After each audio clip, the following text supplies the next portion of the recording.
All right, we just finished the Todd Monken interview, and he was talking about how much faith he has in Deshaun Watson, and how he still believes in his leadership, even after the crazy comments post preseason game. He's also now the official starter for the Browns. I wanted to look him in the eye, listen to his voice, hear what he has to say in this press conference now that he's the starting quarterback for this team, and get to the truth of it. Let's see what he has to say. Everyone ready? Oh, we're ready. First off, I want to address the comments from Saturday after the game. I think just, human nature, just myself being very emotional, putting a lot of time these last 2 years to, get back and, spend time in this facility, in the city, meeting a lot of different people in the community. I thought I was going to get, a little different response, but I think my emotions got the best of me, and my comments wasn't intending to go at any of the fans around in the city, because there's been a lot of great fans that have been supporting me, and I know the frustration this organization have put a lot of investment in coming to get me back in 22. And things haven't been going the right direction that we thought it was. A lot of injuries, a lot of time off, and not putting the best football and my foot forward. So, again, just, I understand the frustration. I understand everything that kind of goes into that. And moving forward, I just want to focus on football, making sure that, I'm putting the best product out there, having the best ability, because I thrive off the energy. I thrive off the energy of the fans. I thrive off the energy of the community. I thrive off all that stuff. I think looking back in my history at Clemson and, previous at the Houston organization, I was a big community guy, big city guy, big fan guy, during the game. So, again, my emotions got the best of me. I'm human. I take full responsibility of that. And, just moving forward, I want to make sure that I put the best product for the team, for the organization, and for this city so we can put a lot of wins and make sure that I celebrate and put Cleveland on the map. And that's why I put the helmet on my head and I put the uniform on my body, is to go out there and make sure I put my best foot forward. And that was one of the reasons why I chose this city, is to come and have a lot of wins with this community, with this city, and make sure that we on the right track so we can have a lot of, celebrations and a lot of excitement to go each and every Sunday. So, again, moving forward, I just want to make sure that, I can give the city something to, think about, in the first two games. And, when we come back home, that we have something to cheer about and we can celebrate and, go do what we want to do. And that's achieve the ultimate goal and go win and, be a champion. Oh, all right. Y'all, what are your first thoughts for this first little section? Good job, PR team. Great speech written. And I don't say good job, PR team, to be like, hey, I'm calling complete BS on this. But PR teams always usually write off those starting intros for players, coaches, everybody. So good job, PR team, to them. Do y'all buy it? Let me know if y'all are buying this. Personally, I don't. Mostly because he reminds me of a friend who gets caught in some like shenanigans they were doing, and they just start rambling. They're just like, yeah, I know I messed up, but I'm going to do better moving forward. I promise I'll never do this to you again. And he's saying all the right stuff. And, if you are in love with this person, this friend, whatever the situation is, I've seen countless girls be like, oh, yeah, it's fine. You're saying all the right stuff. Like, I'll believe it. But me being the friend watching him say this, I'm like, you bought that BS? Like, you believe it? I didn't believe a word he was saying.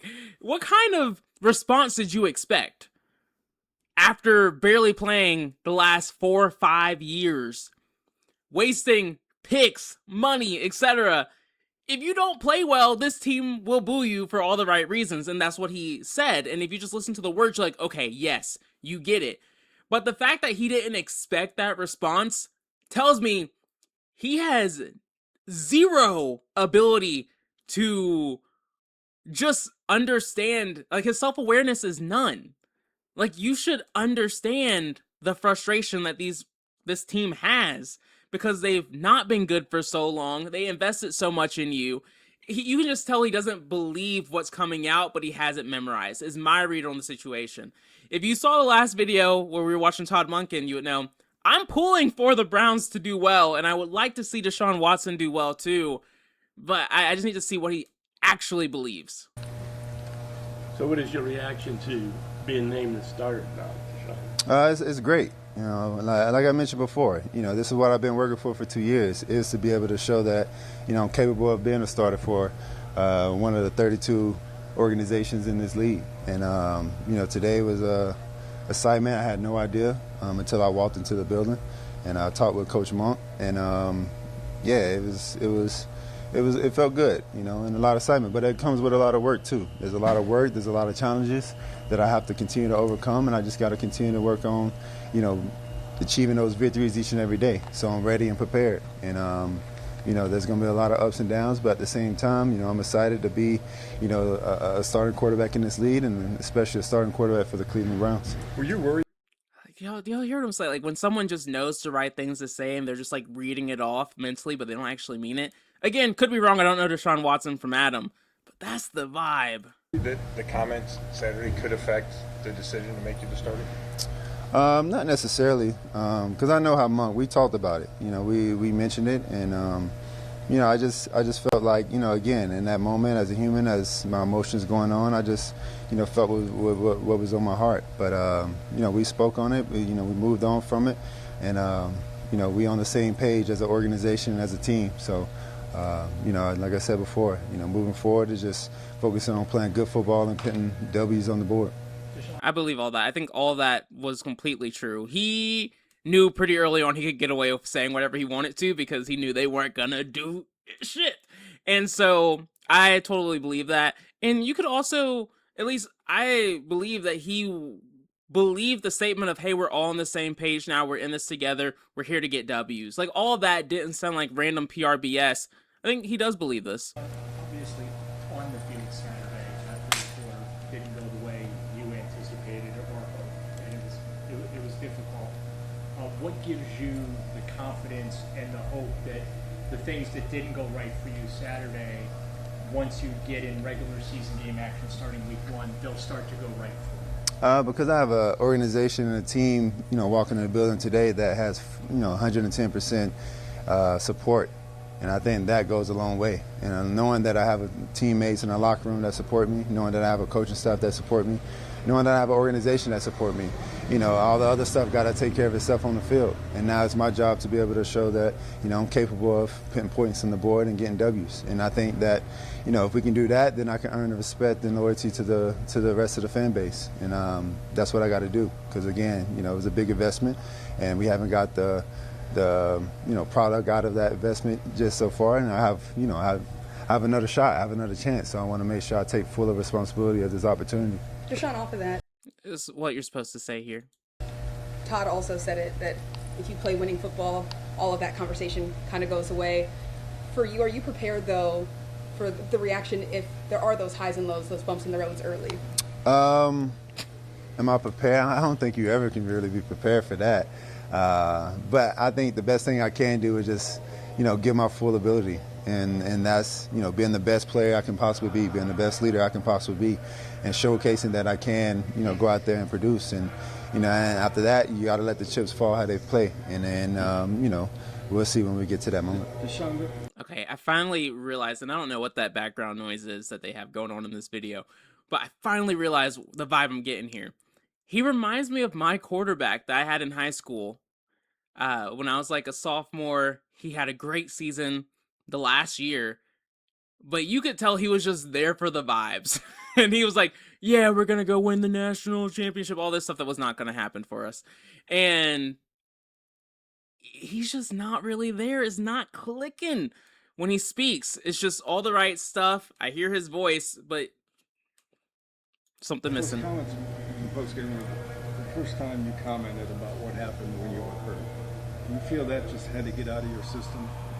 Yeah, I mean, again, I was, you know, I'm not a big talker anyway. So I think, you know, people around, people that knows me, and people around the organization, I just felt like, you know, it was what was on my heart. And again, it was never intended to to go at a certain person or a certain fan base or a certain crowd. It was just, this is how I feel. And, once I got it off my chest, I felt better, and now I can move forward from it. You said Yeah, he's tired, and he is struggling to find the confidence right now because he didn't feel a lot of support from the fans. All that makes sense. Earlier that you were a big fan guy at Clemson and Houston. Has that made it harder, you think, to hear the kind of response you've heard here from the fans, like the one Saturday? Has that adjustment been jarring? I mean, it's definitely difficult, but I have to take full responsibility of those. You can't just walk into a place and just earn that respect just right away. And I think that. I mean, you did earn that respect right away. It's just, me showcasing my personality maybe a little bit more, showcasing that I can play good football, showcasing that I am a winner, I am a leader. And that, I want to lean on the fan base to be able to showcase and bring that energy to that stadium downtown. It's been a little difficult, but at the same time, I have to do my part to be able to earn that. How are you going to handle it good stuff. if the fans boo again, right? They already booed you Saturday. They're going to boo probably again. feel worse after your comment. So how are you going to handle if that happens again? I got to just focus on playing football, man. Just focus on playing good football. And, if we win and playing good football, then we have to take care of itself. And then I think everything else is going to work out how it's supposed to work out.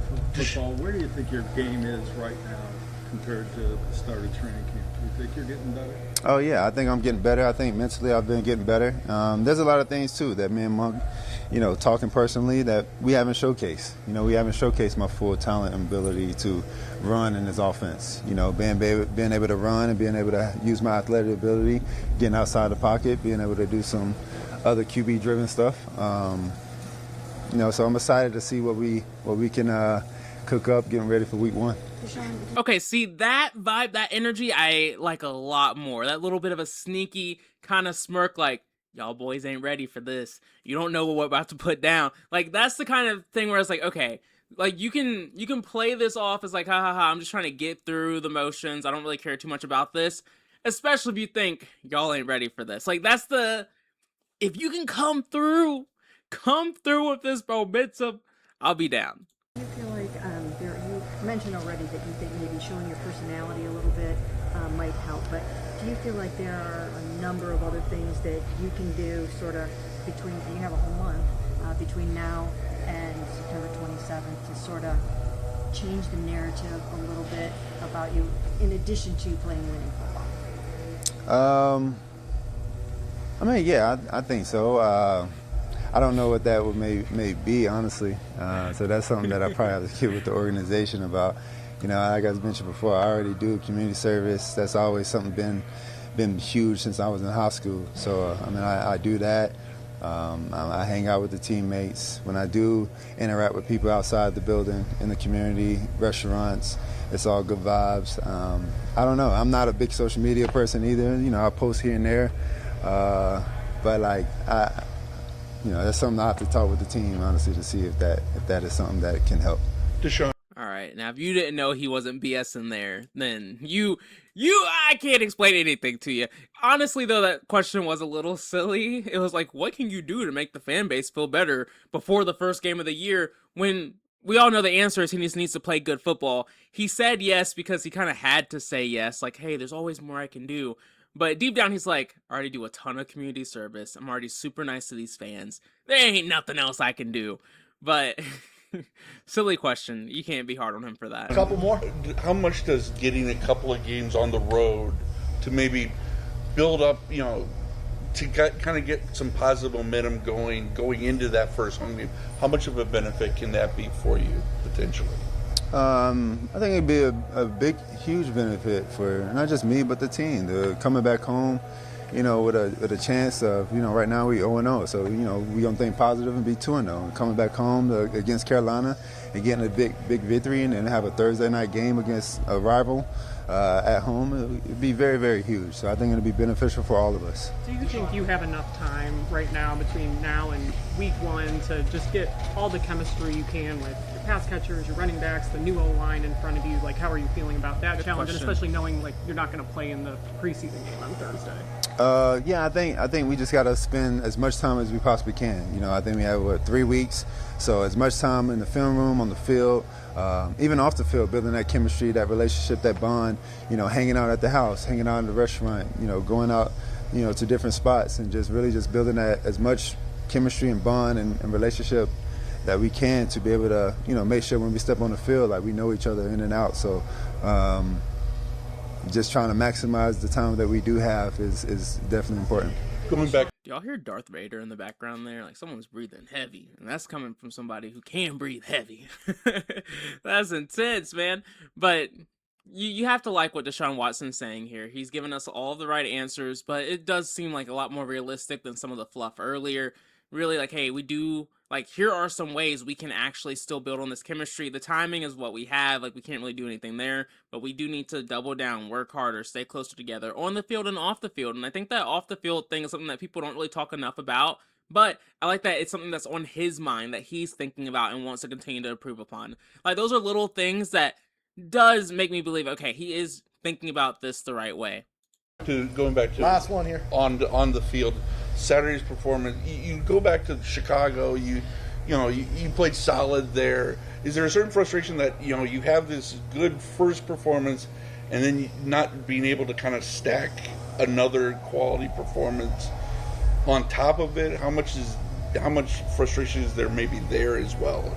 Just to not build off of what you did in Chicago. I wouldn't say necessarily frustration. I think that's what the preseason is for. That's what practice is for. Is building, and we're in with different guys, different different type of style of defenses, and different times of the game. So, I watch the tape and I grow from it. I don't think it's a frustration thing. I think it's an opportunity for us to get better as a whole. Even taking Shador's performance and watching that tape and seeing what I can learn from that. I think all of us as a whole being in that QB room is just something that is very important, how we can grow from each other and being able to learn from the good and the bad. And that's that's part of this game. It's hard playing in the NFL, especially quarterback. So, it's going to be like this a lot of times. So if you can stay consistent as much as possible and learn from other people, it can definitely go a long way. All right, that's the Deshaun Watson I'm used to. Way more comfortable speaking, way more off script and less and just actually just going off of stream of consciousness. And so, all right, I feel a bit better about Deshaun Watson post that Saturday game. I do think it's still pretty telling that he I don't think he's really sorry about anything that happened on Saturday in game, post game, all of that. He said what he really felt, and he's not really backing off of that, which I can appreciate. But it does sound like he's thinking about things the right way, and so I do want to be pretty optimistic here, even though I think it's low hanging fruit to attack and assume the absolute worst. But there's some tiny red flags that are up for me, but I would prefer to try and believe these guys and hope that they can turn things around here. All right, good stuff, y'all. Browns fans, want to know how you're feeling about things, and just everybody. Deshaun Watson has been nothing but a spectacle for years. Do y'all think he comes back? He's Superman? He can bring the Browns back? Or do y'all think the more likely scenario of them being bad and Watson struggling pretty early on happens? Don't love it when in the preseason you're already going after the fans, and we haven't even started the season yet, but we'll see what happens. Peace out, y'all.